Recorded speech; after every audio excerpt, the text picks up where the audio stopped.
Hey, this is trending at some point. So this video is going to be a mixture of commentary, Twitter reactions, and a little bit of a recap for the Real Housewives of Atlanta, season 15, episode 3.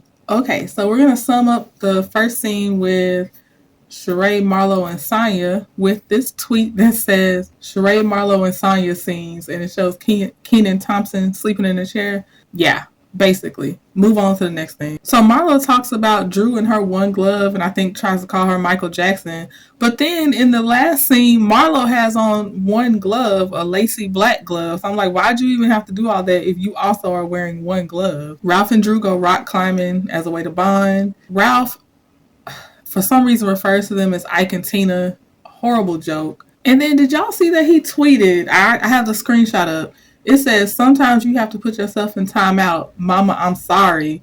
And then he's looking at the screen of him and Drew at the rock climbing place, like he's looking at the episode on the TV. Boy, if you don't go sit down somewhere. Kenya's fussing at her graphic artist about the images. And as someone that does a lot of stuff with digital images, I do get her frustration. Hopefully he gets on it. Hopefully there's good communication. Later, she talks to Monyetta about choreographing her dance at a halftime show. I'm a Kandi fan, but I do not understand this outfit. Kandi and DonJuan go over her Kandi's Must List, which is our weekly live show, Kandi Coded Nights podcast, Soul Train Awards, Ebony Power 100 event, Kandi Cares event, Blaze's birthday, Celebrity Game Face, Portia's wedding, building a new restaurant, and then they add, I think, helping Todd with his production.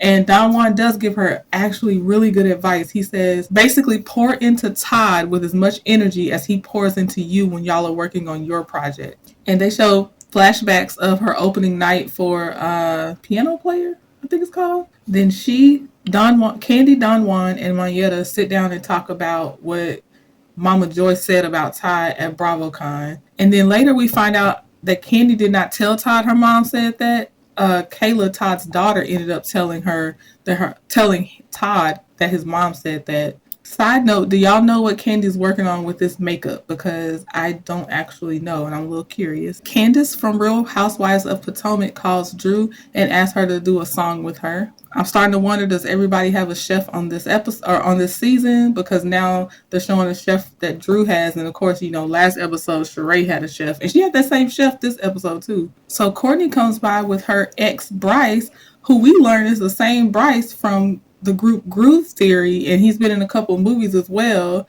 I do have some tweets about that. Somebody said, not Courtney's baby daddy being Bryce Wilson, a gag, and they show a screenshot from one of the movies Bryce did when he was younger. Another tweet says Bryce Wilson was fine in the 90s. There's a scene with Marlo and her nephews in the car, and I hope y'all can see this tweet. It says, Marlo, have I gotten better since the therapist? Her nephews, and it shows a guy, basically he's pretending to sleep. If you saw the whole gif, he's pretending to sleep. My screenshot shows him peeking out of one eye. Drew meets up with Candiace for rehearsal, and then a later scene shows that Dr. Heavenly came to Candiace's performance. If you can see my screen, this screenshot is a tense and awkward table right now, y'all.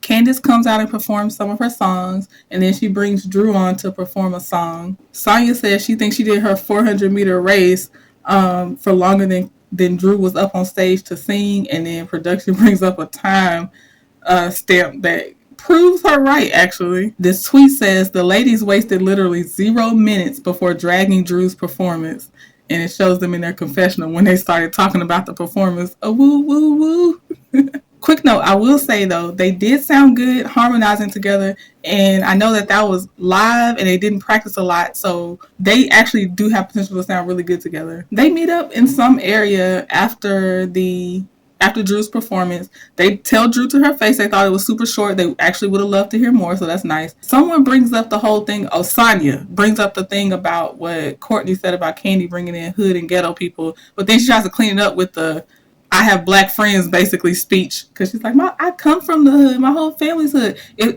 Okay, but if you have to point it out, you don't feel that you identify enough with it, because you definitely are othering it if you do all that. So don't hide now. You've already put it out there. So don't act like that. You wouldn't have pointed it out if it was an everyday thing for you. Kandi basically shuts her down and says, I bring people out. And that was the end of that. At some point, Sonya and Drew kind of make up. We'll see how long that lasts. I didn't get a screenshot for that. The next part is Monyetta confronting Marlo about what she said last season. That was what it was. Here's Marlo in that one lacy glove. Then Drew half asks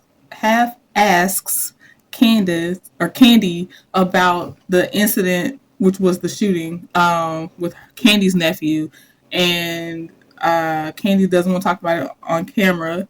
They end up wrapping production. Marlo confronts Drew. She's upset that Drew did not bring up the actual word shooting. Drew says, I've lost a lot of family to gun violence. I'm from Chicago. Marlo's thing she reveals is that her nephew was lost to gun violence. But when they showed Marlo's nephew, I thought Marlo was about to say he got shot at Kandi's restaurant. I was scared the whole time, like, is that what she about to say? But then she says that he was killed, unfortunately, by his roommate. And she says that it was Kandi pretended not to know, or she didn't give her a reaction like a true friend. But I don't know when Marlo ever has honestly gotten close enough to a person without cutting them, that, and I mean figuratively, that they would feel close enough to do more than I'm sorry to hear that. Oh, really? That's crazy. I'm sorry. You have to keep Marlo at arm's length because she goes deep when she tries to hurt you.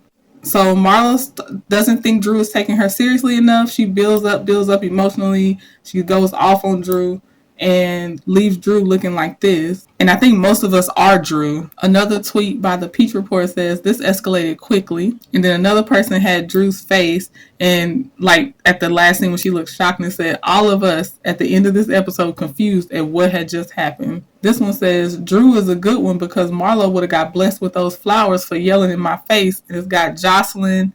I can't remember who Jocelyn was arguing with, but that's the picture. This one says, Marlo looking for a storyline that doesn't involve Kandi. And I think that's Katy Perry with a hat she can't see beyond. These are the last few tweets that I pulled that I didn't put in their proper place, or I just saved them for the end. So we'll just go through these real fast. So one says, making Marlo into a full-time peach holder was the worst cast decision that Bravo has ever made to the RHOP franchise. This one says, Sheree bragging about Martell picking her up from the airport as something amazing.